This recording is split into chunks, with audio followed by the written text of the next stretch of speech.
तो मेरे YouTube channel RPS study अड्डा में आप सभी का बहुत बहुत स्वागत है। कैसे हैं आप सभी? आशा करती हूँ आप सभी स्वस्थ होंगे, बढ़िया होंगे। आप सभी को मालूम ही है कि 5 जनवरी से पटवारी के फॉर्म डलना प्रारंभ हो चुके हैं। अब इसमें कुछ दिन पहले एक अपडेट आई थी, मैं आपको बताती हूँ। आपके जो पटवारी के पद थे कुछ टाइम पहले उसमें और वृद्धि कर दी गई थी। अब इसमें एक और पोस्ट आ चुकी है पटवारी के विभाग के अंतर्गत ही, उसी रूल बुक में जारी हुई है। आप जाके वेबसाइट से चेक कर सकते हैं। देखिए उसमें कौन सी पोस्ट आई, मैं आपको बताती हूँ। मध्य प्रदेश पंचायत एवं ग्रामीण विकास विभाग, मध्य प्रदेश पंचायत और ग्रामीण विकास विभाग के अंतर्गत आई है। सहायक विकास विस्तार अधिकारी भर्ती 2022 इसकी रूल बुक जारी हुई थी। उसी में ये कुछ कुल पद 1019 जोड़ दिए गए थे, यानी कि बढ़ा दिए गए थे। ठीक है, मैं आपको बताती हूँ इसके लिए क्या अलग से पेपर होगा। नहीं, एक ही पेपर होगा आपका पटवारी में। लेकिन जब आप फॉर्म डालने जाएंगे तो उसमें आपको ये चीज़ मांगी जाएगी कि आपको इसके लिए भी अप्लाई करना है, तो आपको उसके अकॉर्डिंग टिक करना पड़ेगा, तभी आप इसमें अप्लाई कर सकते हैं। आपका एग्ज़ाम एक ही होगा, जो आपका पटवारी का एग्ज़ाम होगा वो इस चीज़ का भी एग्ज़ाम है। लेकिन आपको फॉर्म भरते समय इस चीज़ का ध्यान रखना होगा कि आप किस पोस्ट के लिए अप्लाई कर रहे हैं। मैं आपको सारी इन्फॉर्मेशन बताती हूँ। देखिए ये 31 नंबर पर है। आप जैसे ही पीबी की वेबसाइट पर जाएंगे उसमें जो ये इसकी रूल बुक अलग से जारी नहीं हुई है, पटवारी के अंतर्गत ही इसकी रूल बुक जारी हुई है। उसी के अंतर्गत इसमें आया मध्य प्रदेश शासन पंचायत एवं ग्रामीण विकास विभाग भोपाल। अब इसमें जानकारी दी गई है। इसमें टोटल पद कितने हैं? 1019 आए हैं। इसमें ये कैटेगरी वाइज डिफाइन किए गए हैं। देखिए अनरिजर्व यानी कि जनरल कैटेगरी से 67, ईडब्ल्यूएस से 25 है और अनुसूचित जाति 29। बाकी अदरवाइज और भी पद दिए गए हैं, इसमें आ नहीं पाया है।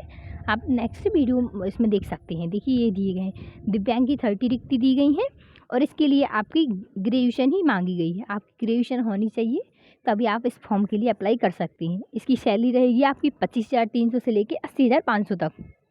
इस तरीके से आप इस पंचायती के लिए भी अप्लाई कर सकती हैं। और एक और आई है सीधी भर्ती पोस्ट कार्ड 154 पदों पर 511 पदों पर आपकी एक सीधी भर्ती आई है। पटवारी के अंतर्गत ही ये भर्तियाँ हैं। इसमें ये देखिए कैटेगरी वाइज इसमें भी पद दिए हैं। आप चाहें तो इसको चेक कर सकते हैं वेबसाइट से। में आज आपकी पटवारी के फॉर्म डलना प्रारंभ हो चुके हैं। आपकी एज वही मांगी गई है 1 जनवरी 2023 के अकॉर्डिंग आपकी ग्रेजुएशन कंप्लीट होनी चाहिए, उम्र 23 वर्ष होनी चाहिए। मैं आपको एक बार फिर से सारी पटवारी की इन्फॉर्मेशन बता दे रही हूँ। यदि आप सभी मेरे चैनल पर फर्स्ट टाइम विजिट कर रहे हैं, चैनल को लाइक सब्सक्राइब अधिक से अधिक शेयर करें। मैं आपको बताती हूँ। देखिए ये है 5 जनवरी, यानी कि आज से आपके फॉर्म डलना प्रारंभ हो चुके हैं। आपकी लास्ट डेट है 19 जनवरी और आपके पीएससी के फॉर्म भी आपके 10 जनवरी से डलना प्रारंभ हो जाएंगे। और जैसा कि आप सभी जानते ही हैं, आपके एसएससी जीडी के एडमिट कार्ड मतलब पेपर आपके प्रारंभ हो चुके हैं। 10 तारीख से आपके एग्ज़ाम प्रारंभ होने हैं एसएससी जीडी के। और आबकारी का फॉर्म आपके ऑलरेडी डल चुके हैं। अब आपके देखिए इसके फॉर्म आपके 5 जनवरी 2023 यानी कि आज से आपके पटवारी के फॉर्म डलना प्रारंभ हो चुके हैं। अब आप देख लीजिए इसमें क्या क्या चीज़ें मांगेंगे। आवेदन की लास्ट तिथि है आपकी 19 जनवरी 2023। आवेदन पत्र आप संशोधन कब तक कर सकते हैं? इसमें 24 जनवरी तक आप इसमें संशोधन कर सकते हैं। इस तरीके से आपकी जो फीस है वो ST SC और OBC कैटेगरी के लिए 250 रुपये रखी गई है और कैफ़े का चार्ज आपका अलग से रहेगा। और आपकी अनरिजर्वे के लिए रखी गई है आपकी 500 रुपये। अब देखिए आपकी परीक्षा की डेट कब है? आपकी 15 मार्च, यानी कि 15 मार्च 2023 से आपका एग्ज़ाम प्रारंभ हो जाएगा। आपकी एक दिन में 2 शिफ्ट रहेंगी, अलग अलग एग्ज़ाम है, यानी कि ऐसा नहीं कि एक ही दिन एग्ज़ाम है। बहुत सारे कैंडिडेट को डाउट रहता है। अब तो शिफ्ट वाइज एग्ज़ाम होने लगे हैं, अलग अलग डेट में एग्ज़ाम होता है। तो आपकी 15 मार्च से एग्ज़ाम प्रारंभ हो जाएगा। आपकी 2 शिफ्ट रहेंगी एक दिन में, एक रहेगी आपका 3 घंटे का पेपर है, 9 से 12 रहेगी और एक रहेगी आपकी 2:30 से 5:30 तक। आपकी 2 शिफ्ट है, रिपोर्टिंग टाइम दिया जाएगा, उसके अकॉर्डिंग आपको सेंटर पर पहुंचना पड़ेगा। इसके लिए आपका आधार कार्ड होना चाहिए और आपका जो रोज़गार पंजीयन है वो होना चाहिए। यदि उसकी डेट निकलने वाली है तो आप इसको रिन्यू करवा सकते हैं, अदरवाइज एक्सपायर हो गया है तो आपको न्यू ही बनवाना पड़ेगा। आप ये सारी चीज़ें दी हैं आप सेंटर अपने अकॉर्डिंग। और ये फॉर्म आपका ज़िले वाइज है, आपको यानी कि प्रेफरेंस तो डालनी है, आपको किस ज़िले में चाहिए है उसके अकॉर्डिंग आपको अपने डिस्ट्रिक्ट चूज़ करनी है। हालांकि आपकी सभी डिस्ट्रिक्ट डालने का मौका मिलेगा, लेकिन आप स्टार्टिंग में जिसको आप प्रेफरेंस देंगे उसके अकॉर्डिंग आपको फिर जॉब दी जाएगी। अब आप देखिए और इसमें कुछ पद जोड़ दिए गए हैं, मैंने अभी आपको बताया है जिस तरीके से। और देख सकते हैं आप इसमें कुछ नियम है, आप फॉर्म डालने से पहले सारे नियम को अच्छी तरीके से पढ़ लें। और जो जो काम की जानकारी है आपके लिए अभी ज़रूरी है, मैं आपको बता दे रही हूँ। हालांकि मैं आपको ऑलरेडी बता चुकी हूँ, आप पिछले वीडियो में जाकर देख सकते हैं। मैं इसका सिलेबस ऑलरेडी आप सभी को समझा चुकी हूँ। आपका 3 घंटे का पेपर है, आपके 200 नंबर का पेपर है, कोई माइनस मार्किंग नहीं रहती है इसमें, 200 नंबर का आपका पेपर है। बहुत सारे कैंडिडेट को इसमें डाउट है कि कट ऑफ कितने तक जाएगी।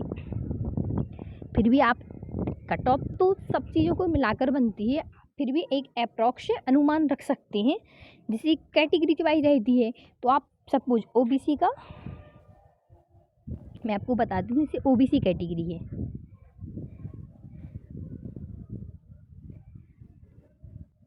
ओबीसी कैटेगरी, इसमें मिनिमम 180 तो आप मान के चलिए, 180 185 इतना तो आपको लेके चलना ही पड़ेगा।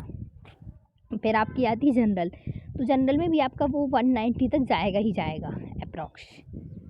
आपका एसटी एससी ये अनुमान है, कोई भरोसा नहीं, इसमें चेंजेस हो सकते हैं। एसटी आपका 170, एससी 160 इतने तक आपका कट ऑफ अप्रॉक्स जाएगा ही।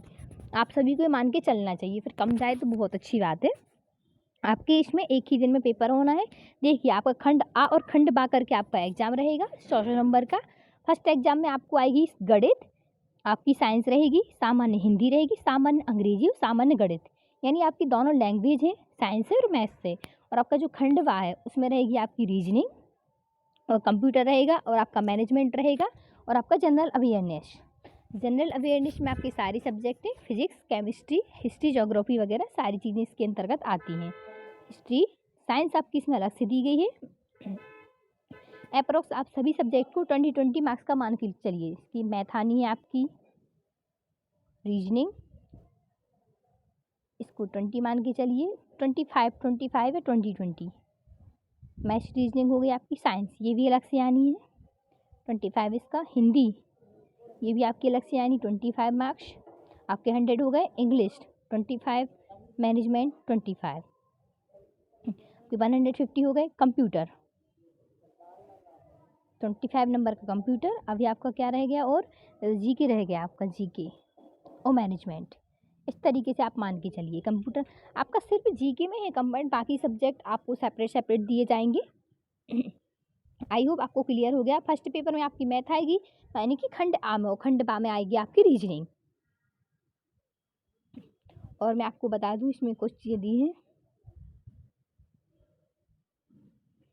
यदि कोविड के कारण इसमें कुछ रिलैक्सेशन भी दिया गया होगा एज में। खुली प्रतियोगिताओं से सीधी भर्ती के भरे जाने वाले पदों के लिए आप देखिए, इसमें न्यूनतम आयु आपकी दी गई है 18 और अधिकतम आयु दी गई 40 वर्ष दी गई है। लेकिन इसमें कुछ रिलैक्सेशन दिएगा, क्योंकि अभी आप सभी को मालूम है कि लॉकडाउन लगा था, तो उसके कारण बहुत सारे कैंडिडेट हैं जो ओवर एज हो गए हैं।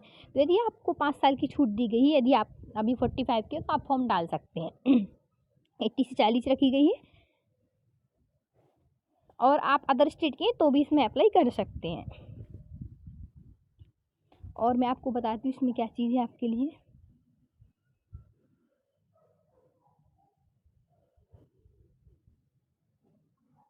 देखिए ये आपका दिया गया है 24 नवंबर 2019 के अनुसार अभ्यर्थियों के लिए लंबवत आरक्षण।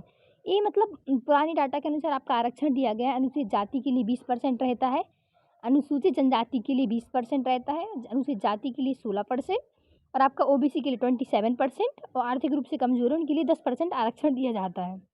और आपको कोई भी इन्फॉर्मेशन इससे रिलेटेड PDF चाहिए तो आप इसकी वेबसाइट ये दी गई है, PB की वेबसाइट पर जाकर आप देख सकते हैं इसको।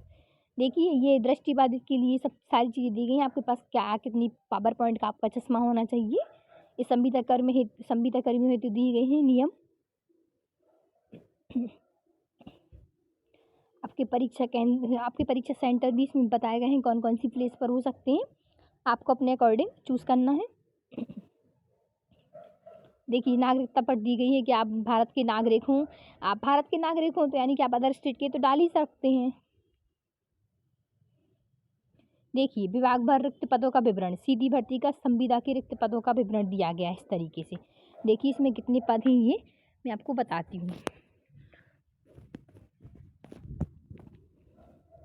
ये सीधी भर्ती वाले हैं 2684, सॉरी कुल पद हैं आपके 8661। बैकलॉग के भी दिए गए हैं 328। इस तरीके से इसमें बहुत सारी पोस्ट है इसके अंतर्गत कई तरीके की। आपको ये फॉर्म भरते समय ध्यान रखना है कि हमें किस किस के लिए अप्लाई करना है। उसमें कुछ ऑप्शन आएंगे इस तरीके से। मैंने अभी आपको एक अलग से बताई थी 31 नंबर की, मैं आपको बताती हूँ कौन सी है वो।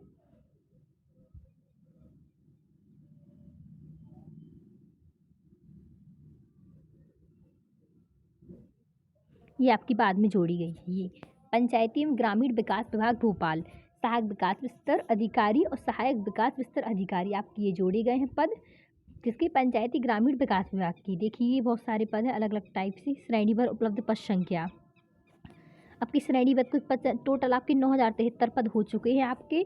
देखिए आपकी जनरल कैटेगरी के लिए कितने पद हैं, 2721 पद हैं पटवारी में। EWS के लिए 739, अनुसूचित जाति के लिए 1244, जनजाति के लिए 2230, OBC के लिए देखिए 2139 पद। सबसे ज़्यादा आप इनके पद लग रहे हैं अनुसूचित जनजाति के 2230। फिर OBC के हैं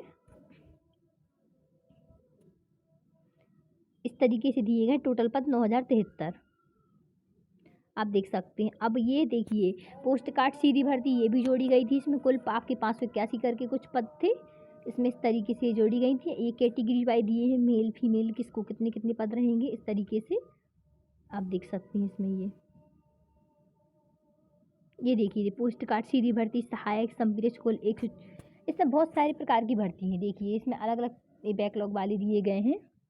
सभी पदों का इन्होंने विवरण दिया है आप देख सकते हैं। देखिए भूतपूर्व सैनिकों के लिए देखिए ये एक चीज़ दी है, न्यूनतम 60% अंकों से किसी विषय में आपकी ग्रेजुएशन कंप्लीट होनी चाहिए। आपकी जो वेतन यानी कि आपकी सैलरी रहेगी 19,500 से लेकर 62,000 तक रहेगी। लेवल 4 में निश्चित वेतन है आपका 26,130। इस तरीके से आपको ये सारी आपकी CPCT है। हाँ देखिए आपकी CPCT कब होनी चाहिए, आपके 2 साल का समय दिया जाएगा आपका CPCT के लिए। आपकी डिग्री होनी चाहिए। कंप्यूटर के एक विषय का अध्यापन शामिल मान नहीं होगा।